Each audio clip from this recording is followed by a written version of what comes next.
ನಮೋ ವೆಂಕಟೇಶಾಯ. ಆಧ್ಯಾತ್ಮಿಕ ವಿಶೇಷಗಳಿಗೆ ಸ್ವಾಗತ. ಇಂದಿನ ಪ್ರಧಾನಾಂಶಗಳು.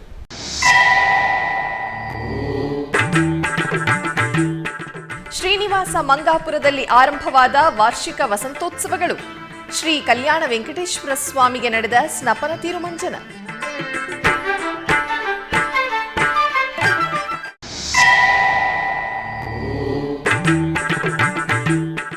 ನವದೆಹಲಿಯ ಟಿಟಿಡಿ ಶ್ರೀನಿವಾಸ ದೇವಸ್ಥಾನದಲ್ಲಿ ವಾರ್ಷಿಕ ಬ್ರಹ್ಮೋತ್ಸವಗಳು. ಗಜ ಸೂರ್ಯ ಪ್ರಭಾ ವಾಹನಗಳಲ್ಲಿ ಸ್ವಾಮಿಯ ದಿವ್ಯ ದರ್ಶನ.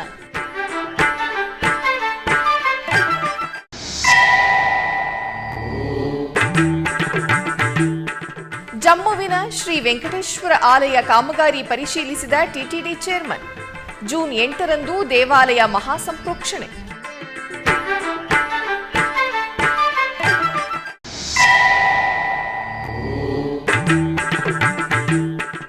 ಎಲ್ಲೆಡೆ ಬುಧವಾರದ ವಿಶೇಷ ಪೂಜೆಗಳು. ಗಣನಾಥನಿಗೆ ನಡೆದ ಅಲಂಕಾರಾದಿ ಕೈಂಕರ್ಯಗಳು.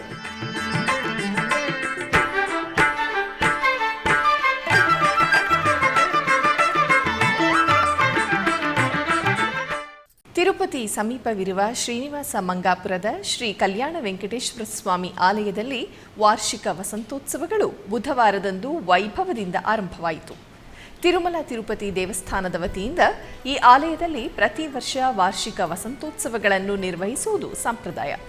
ಈ ನಿಟ್ಟಿನಲ್ಲಿ ಬುಧವಾರ ಮಧ್ಯಾಹ್ನ ಆಲಯದ ಕಲ್ಯಾಣೋತ್ಸವ ಮಂಟಪದಲ್ಲಿ ಏರ್ಪಡಿಸಲಾಗಿದ್ದ ಸ್ನಾನಪೀಠದಲ್ಲಿ ಶ್ರೀದೇವಿ ಭೂದೇವಿ ಸಮೇತ ಶ್ರೀ ಕಲ್ಯಾಣ ವೆಂಕಟೇಶ್ವರ ಸ್ವಾಮಿಯನ್ನು ಆಸೀನಗೊಳಿಸಿ ಪಂಚಾಮೃತಗಳು, ಪರಿಮಳಭರಿತ ದ್ರವ್ಯಗಳಿಂದ ಅಭಿಷೇಕವನ್ನು ನಿರ್ವಹಿಸಲಾಯಿತು.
ಬಳಿಕ ಶ್ರೀಗಂಧ, ಅರಿಶಿನ, ತುಳಸಿ ಮಾಲೆಗಳಿಂದ ಸ್ವಾಮಿ ಅಮ್ಮನವರನ್ನು ಅಲಂಕರಿಸಿ ವಸಂತೋತ್ಸವವನ್ನು ನಿರ್ವಹಿಸಿ ಧೂಪದೀಪ ನಿವೇದನೆಗಳನ್ನು ಸಮರ್ಪಿಸಿದರು. ಬಳಿಕ ಪವಿತ್ರ ದ್ರವ್ಯವನ್ನು ಭಕ್ತರ ಮೇಲೆ ಪ್ರೋಕ್ಷಣೆ ಮಾಡಿದರು. ಭಕ್ತರು ಈ ವಿಶೇಷ ಉತ್ಸವದಲ್ಲಿ ಪಾಲ್ಗೊಂಡು ಆಧ್ಯಾತ್ಮಿಕ ತನ್ಮಯತ್ವವನ್ನು ಹೊಂದಿದರು.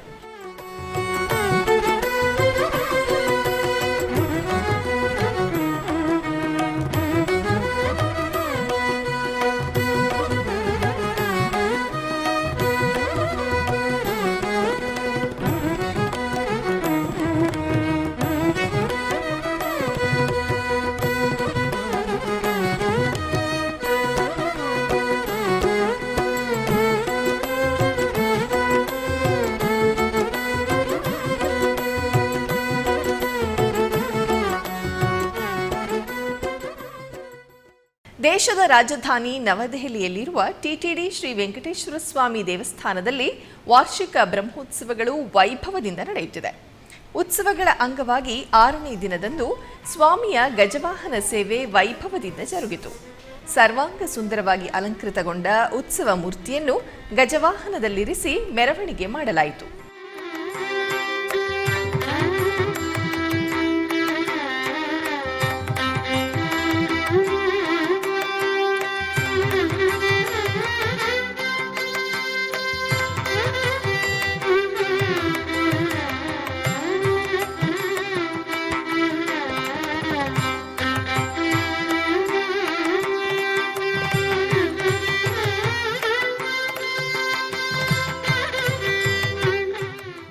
ಹಾಗೆಯೇ ಬ್ರಹ್ಮೋತ್ಸವಗಳ ಅಂಗವಾಗಿ ಸ್ವಾಮಿಯ ಸೂರ್ಯಪ್ರಭಾ ವಾಹನ ಸೇವೆಯು ಸಂಭ್ರಮದಿಂದ ಜರುಗಿತು.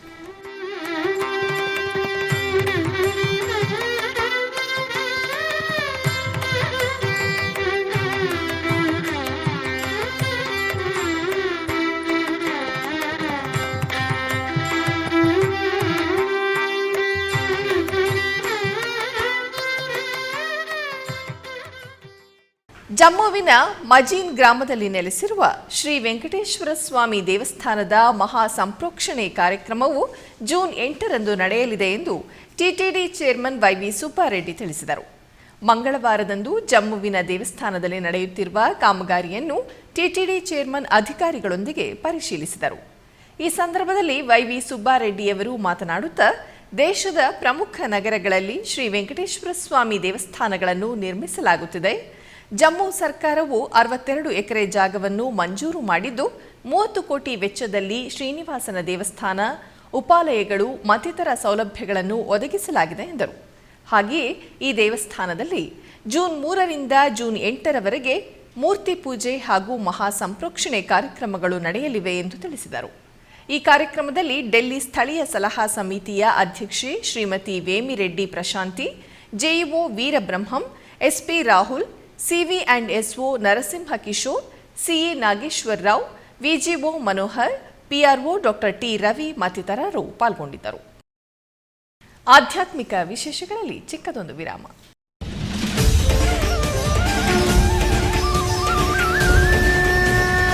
ಶ್ರೀಮದ್ ಭಗವದ್ಗೀತೆ ರಾಷ್ಟ್ರ ಉವಾಚ ಧರ್ಮಕ್ಷೇತ್ರೇ ಕುರುಕ್ಷೇತ್ರೇ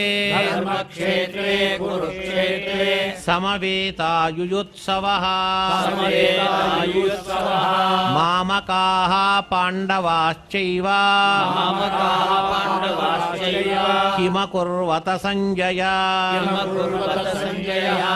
ಕೃಷ್ಣ ಅರ್ಜುನನಿಗೆ ಯುದ್ಧ ಭೂಮಿಯಲ್ಲಿ ಹೇಳಿದ ಅಷ್ಟೇ ಅಲ್ಲ, ಶ್ರೀಮದ್ ಭಗವದ್ಗೀತಾಸು ಉಪನಿಷತ್ಸು ಬ್ರಹ್ಮವಿದ್ಯಾಯಾಮ್ ಅಂತಾರೆ. ಅಂದರೆ ಅನೇಕ ಉಪನಿಷತ್ತುಗಳ ಅದೊಂದು ಬ್ರಹ್ಮವಿದ್ಯಾ ಅಂತಂತಾರೆ. ಯೋಗಶಾಸ್ತ್ರ ಎಷ್ಟೆಷ್ಟು ಶಬ್ದಗಳು ಇಕ ವಿಶೇಷಣಗಳನ್ನು ಕೊಟ್ಟಿದ್ದಾರೆ. ತಸ್ಮಾನ್ನಾರ್ಹ ವಯಂ ಹಂತುಂ ಧಾರ್ತರಾಷ್ಟ್ರಾನ್ ಸ್ವಬಾಂಧವಾನ್. ಅರ್ಜುನ ಏನಾದರೂ ತಾನು ಬಿಡೋದಿಲ್ಲ. ಸ್ವಬಾಂಧವಾನ್ ಸ್ವಬಾಂಧವಾನ್ ಸ್ವ ಸ್ವ ಸ್ವ ಧಾರ್ತರಾಷ್ಟ್ರಾನ್ ಸ್ವಬಾಂಧವಾನ್. ಬಾಂಧವರು, ದುರ್ಯೋಧನಾದಿಗಳೆಲ್ಲರೂ ಕೂಡ ಬಾಂಧವರು ಎಂಬುದಾಗಿ ಒತ್ತಿ ಒತ್ತಿ ಆ ಶಬ್ದವನ್ನು ತಾನು ಬಳಸ್ತಾನೆ. ಯಾರು ಬಾಂಧವರು ಅಂತಂದರೆ ಯಾರದು? ಯಾರು ವಿಷ್ಣು ಭಕ್ತರೋ ಅವರೇ ಬಾಂಧವರು. ಯಾರು ಶ್ರೀನಿವಾಸನಲ್ಲಿ ಭಕ್ತಿ ಮಾಡೋದಿಲ್ಲ ಅವರು ಬಾಂಧವರಲ್ಲ. ಶ್ರೀನಿವಾಸನಲ್ಲಿ ಭಕ್ತಿ ಮಾಡ್ತಕ್ಕಂಥವರೇ ಬಾಂಧವರು. ಶ್ರೀಮದ್ ಭಗವದ್ಗೀತಾ ಪಾರಾಯಣ ಪ್ರತಿದಿನ ಸಂಜೆ 6 ಗಂಟೆಗೆ ಮತ್ತು ಬೆಳಿಗ್ಗೆ 7:30ಕ್ಕೆ ನಿಮ್ಮ ಶ್ರೀ ವೆಂಕಟೇಶ್ವರ ಭಕ್ತಿವಾಹಿನಿ 3ರಲ್ಲಿ ವೀಕ್ಷಿಸಿ ಕೃತಾರ್ಥರಾಗಿ. ಆಧ್ಯಾತ್ಮಿಕ ವಿಶೇಷಗಳಿಗೆ ಪುನಃ ಸ್ವಾಗತ. ಬೆಂಗಳೂರಿನ ಕೆಂಪೇಗೌಡ ರಸ್ತೆಯಲ್ಲಿರುವ ಭಗವಾನ್ ಶ್ರೀ ಅರ್ಕ ಮಹಾಗಣಪತಿ ದೇವಸ್ಥಾನದಲ್ಲಿ ವೈಶಾಖ ಮಾಸ ಬುಧವಾರದ ವಿಶೇಷ ಪೂಜೆಗಳು ಜರುಗಿದವು. ಇದರ ಅಂಗವಾಗಿ ದೇವಾಲಯದಲ್ಲಿರುವ ಅರ್ಕ ಮಹಾಗಣಪತಿಗೆ ಪುಷ್ಪಮಾಲೆಗಳಿಂದ ಅಲಂಕರಿಸಲಾಗಿತ್ತು.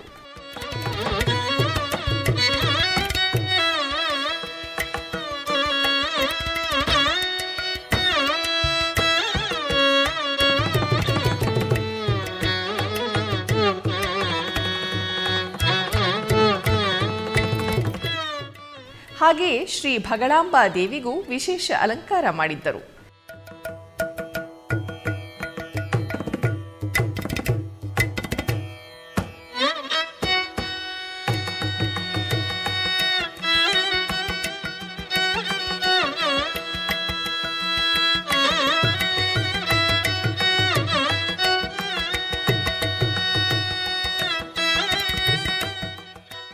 ನಂತರ ಪುಷ್ಪಾರ್ಚನೆ ಸಲ್ಲಿಸಿ ಮಂಗಳಾರತಿಯನ್ನು ಬೆಳಗಲಾಯಿತು.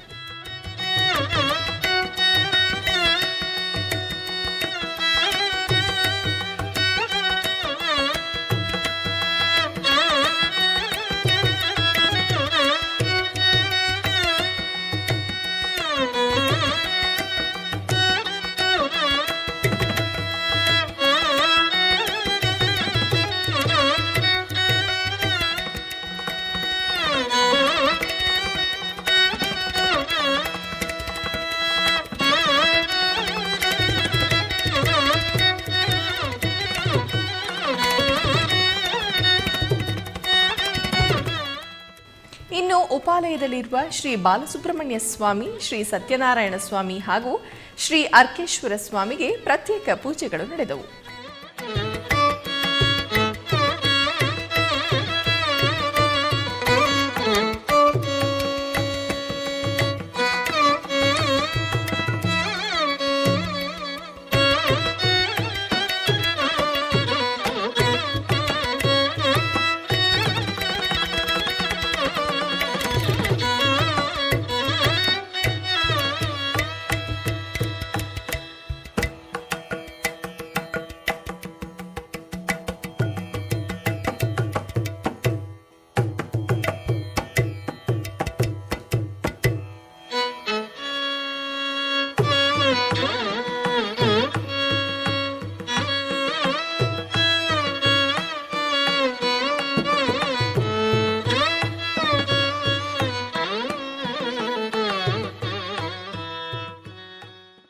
ಚಿಕ್ಕಬಳ್ಳಾಪುರ ಜಿಲ್ಲೆ ಚಿಂತಾಮಣಿ ನಗರದ ಮುಖ್ಯ ರಸ್ತೆಯಲ್ಲಿರುವ ಶ್ರೀ ವರಸಿದ್ಧಿವಿನಾಯಕ ದೇವಾಲಯದಲ್ಲಿ ವಿಶೇಷ ಪೂಜೆಗಳನ್ನು ಹಮ್ಮಿಕೊಳ್ಳಲಾಗಿತ್ತು. ಬುಧವಾರದ ಅಂಗವಾಗಿ ಗರ್ಭಗುಡಿಯಲ್ಲಿರುವ ಶ್ರೀ ವಿನಾಯಕ ಸ್ವಾಮಿಯನ್ನು ವಿವಿಧ ಬಗೆಯ ಹೂವುಗಳಿಂದ ಅಲಂಕರಿಸಲಾಗಿತ್ತು.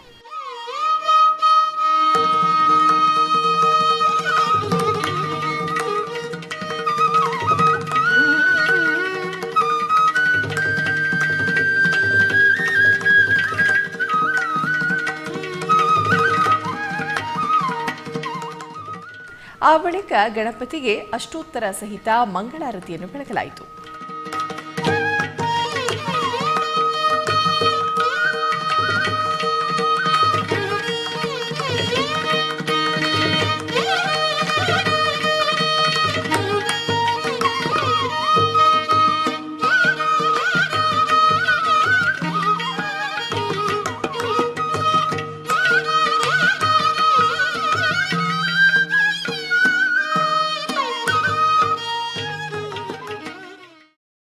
ಮೈಸೂರು ಜಿಲ್ಲೆ ತಲಕಾಡಿನ ಶ್ರೀ ಕೀರ್ತಿ ನಾರಾಯಣ ಸ್ವಾಮಿ ದೇವಾಲಯಕ್ಕೆ ತಲಕಾಡು ಶ್ರೀ ಬಾಲಕೃಷ್ಣಾನಂದ ಸಂಸ್ಥಾನ ಮಠದ ಪೀಠಾಧಿಪತಿಗಳಾದ ಶ್ರೀ ಗೋವಿಂದಾನಂದ ಸರಸ್ವತಿ ಸ್ವಾಮಿಗಳು ಆಗಮಿಸಿದರು. ದೇಗುಲದ ಬಳಿ ಆಗಮಿಸಿದ ಶ್ರೀಗಳನ್ನು ಅರ್ಚಕರು ಆದರದಿಂದ ಸ್ವಾಗತಿಸಿ ಬರಮಾಡಿಕೊಂಡರು.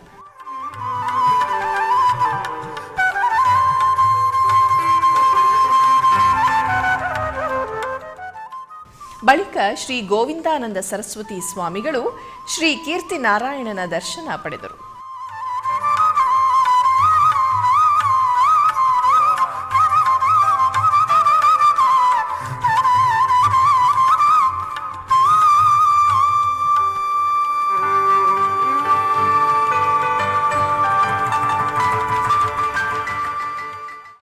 ಬೆಂಗಳೂರಿನ ಸುಬ್ರಹ್ಮಣ್ಯಪುರದಲ್ಲಿರುವ ಶ್ರೀ ಬಲಮುರಿ ಗಣಪತಿ ದೇವಾಲಯದಲ್ಲಿ ಬುಧವಾರದ ವಿಶೇಷ ಪೂಜೆಗಳು ನೆರವೇರಿದವು. ಈ ಸಂದರ್ಭದಲ್ಲಿ ಹೇರಂಬನನ್ನು ಗರಿಕೆ ಹಾಗೂ ಮಂಗಲದಲ್ಲಿರುವ ಪುರಾತನ ಶ್ರೀ ಪಟಾಲಮ್ಮ ದೇವಸ್ಥಾನದಲ್ಲಿ ರಥೋತ್ಸವವು ವಿಜೃಂಭಣೆಯಿಂದ ಜರುಗಿತು. ಇದರ ಅಂಗವಾಗಿ ಮೊದಲಿಗೆ ಅಮ್ಮನವರಿಗೆ ವಿಶೇಷ ಪೂಜೆಗಳನ್ನು ನೆರವೇರಿಸಲಾಯಿತು.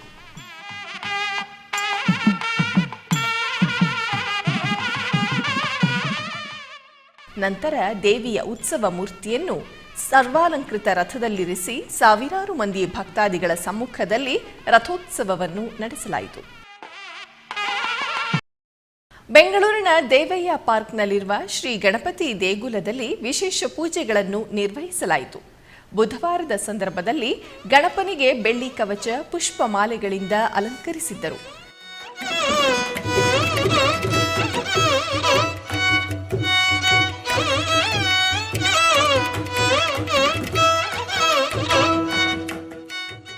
ನಂತರ ಸ್ವಾಮಿಗೆ ಕುಂಕುಮಾರ್ಚನೆ ಮಾಡಿ ಮಂಗಳಾರತಿಯನ್ನು ಬೆಳಗಲಾಯಿತು.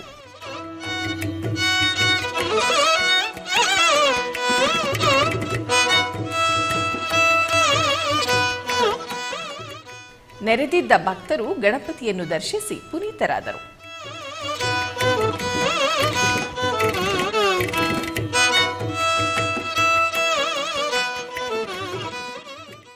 ತುಂಗಾ ನದಿ ತೀರದಲ್ಲಿರುವ ಶಿವಮೊಗ್ಗದ ಶ್ರೀ ಗಡಿವೀರಾಂಜನೇಯ ಸ್ವಾಮಿ ದೇವಾಲಯ ಬಗೆಗಿನ ಒಂದು ವಿಶೇಷ ವರದಿ ಇಲ್ಲಿದೆ.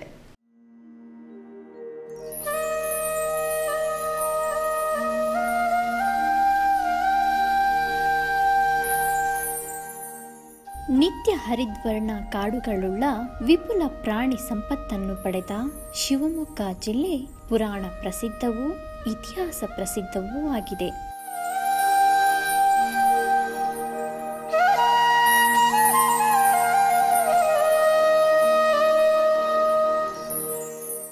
ಶಿವಮೊಗ್ಗದಲ್ಲಿ ಸುಪ್ರಸಿದ್ಧ ಕೋಟೆ ಸೀತಾರಾಮಾಂಜನೇಯ ದೇವಸ್ಥಾನವಿದೆ. ಇದು ಗಡಿ ವೀರಾಂಜನೇಯ ದೇವಸ್ಥಾನವೆಂದು ಕರೆಯಲಾಗುತ್ತಿದೆ.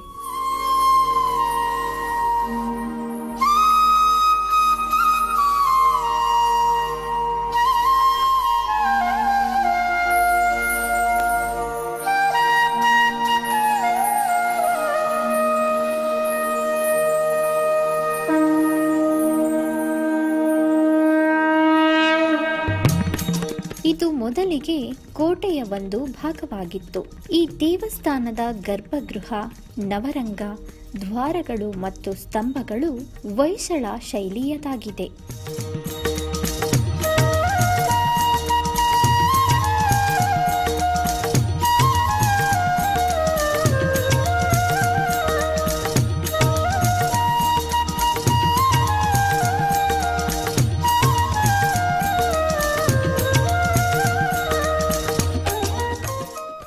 ಆಲಯದಲ್ಲಿ ನೆಲೆಸಿರುವ ಶ್ರೀರಾಮದೂತನಾದ ಆಂಜನೇಯನನ್ನು ಭಕ್ತರು ಶ್ರದ್ಧಾ ಭಕ್ತಿಯಿಂದ ದರ್ಶಿಸಿ ಪೂಜಿಸುತ್ತಾರೆ. ಇಲ್ಲಿ ಆಂಜನೇಯ ದೇವರು ನಮಸ್ಕಾರ ಮುದ್ರೆಯಲ್ಲಿ ದರ್ಶನ ನೀಡುತ್ತಾರೆ.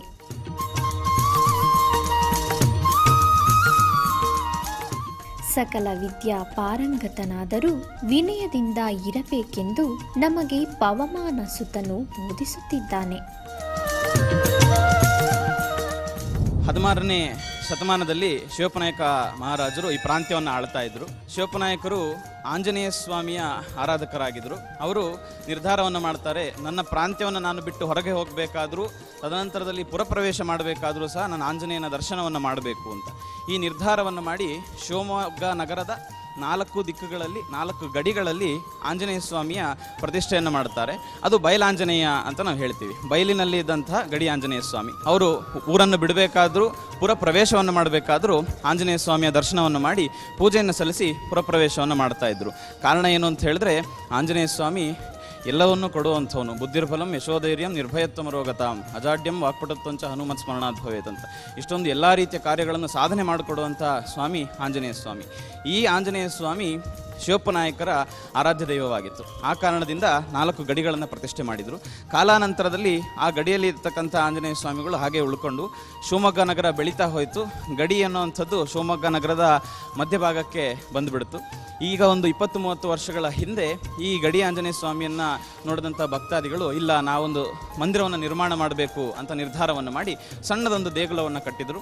ಅದಕ್ಕೆ ಗಡಿ ವೀರಾಂಜನೇಯ ಸ್ವಾಮಿ ದೇವಸ್ಥಾನ ಅಂತ ಹೇಳಿ ನಾಮಕರಣವನ್ನು ಮಾಡಿ ದೇವರಿಗೆ ಪೂಜಾ ಕೈಂಕರ್ಯಗಳನ್ನು ನೆರವೇರಿಸಲಿಕ್ಕೆ ಪ್ರಾರಂಭ ಮಾಡಿದರು. ಇದೇ ರೀತಿಯಲ್ಲಿ ಆಂಜನೇಯ ಸ್ವಾಮಿಯು ಬರುವಂಥ ಭಕ್ತಾದಿಗಳಿಗೆ ಎಲ್ಲ ರೀತಿಯಲ್ಲಿ ಉತ್ತರೋತ್ತರ ಅಭಿವೃದ್ಧಿಯನ್ನು ಮಾಡಲಿ, ಲೋಕಕ್ಕೆ ಒಳ್ಳೆಯದನ್ನು ಮಾಡಲಿ, ಸಸ್ಯ ಸಂಪತ್ತು ಅಭಿವೃದ್ಧಿ ಆಗಲಿ, ಎಲ್ಲ ಕಡೆ ಒಳ್ಳೆ ರೀತಿ ಮಳೆ ಆಗಲಿ ಅಂತ ನಾನು ಆಂಜನೇಯ ಸ್ವಾಮಿಯಲ್ಲಿ ಪ್ರಾರ್ಥನೆ ಮಾಡ್ತೇನೆ. ಮುಗಿಸ್ತಾ ಇದ್ದೆ. ನಮಸ್ಕಾರ.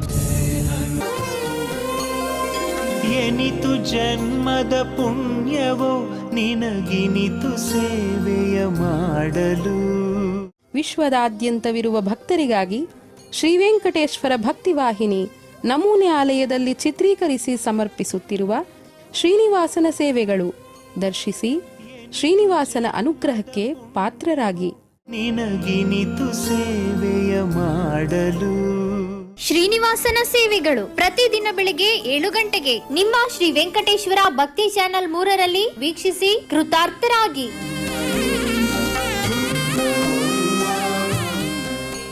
ಆಧ್ಯಾತ್ಮಿಕ ವಿಶೇಷಗಳಿಗೆ ಪುನಃ ಸ್ವಾಗತ. ಕರ್ನಾಟಕದ ವಿವಿಧ ಪ್ರದೇಶಗಳಲ್ಲಿ ನಡೆದ ಸಾಂಸ್ಕೃತಿಕ ಕಾರ್ಯಕ್ರಮಗಳತ್ತ ಒಂದು ನೋಟ.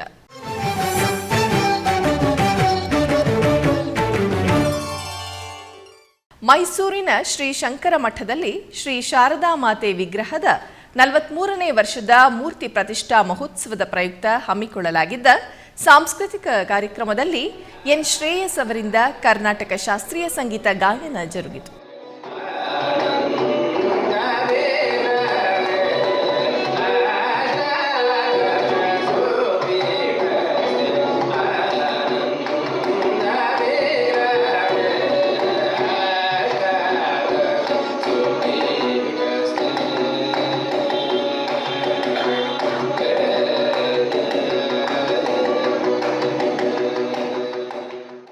ಚಿಕ್ಕಬಳ್ಳಾಪುರ ಜಿಲ್ಲೆ ಕೈವಾರದ ಶ್ರೀ ಯೋಗಿ ನಾರಾಯಣ ಮಠದ ನಾದಸುಧಾರಸ ಸಾಂಸ್ಕೃತಿಕ ವೇದಿಕೆಯಲ್ಲಿ ಸಂತೋಷಿ ಮಾತಾ ಮಹಿಳಾ ಭಜನಾ ಮಂಡಳಿಯವರಿಂದ ನಾಮ ಸಂಕೀರ್ತನೆಯನ್ನು ಹಮ್ಮಿಕೊಳ್ಳಲಾಗಿತ್ತು.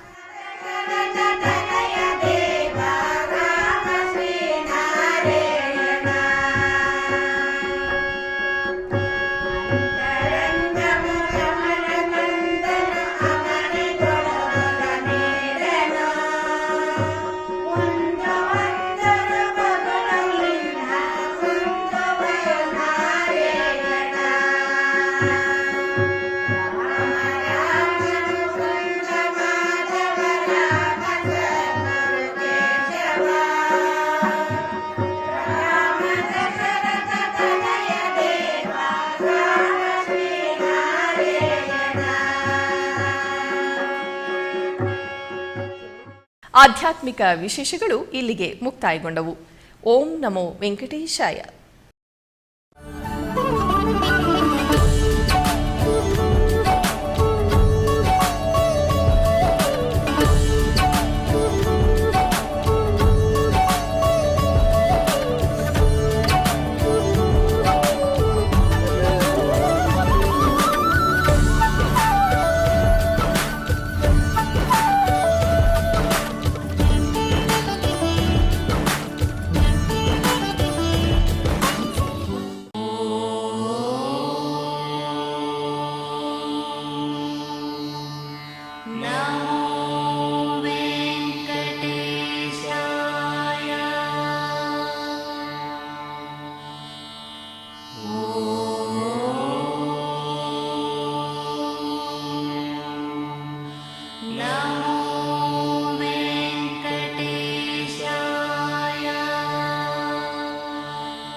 Oh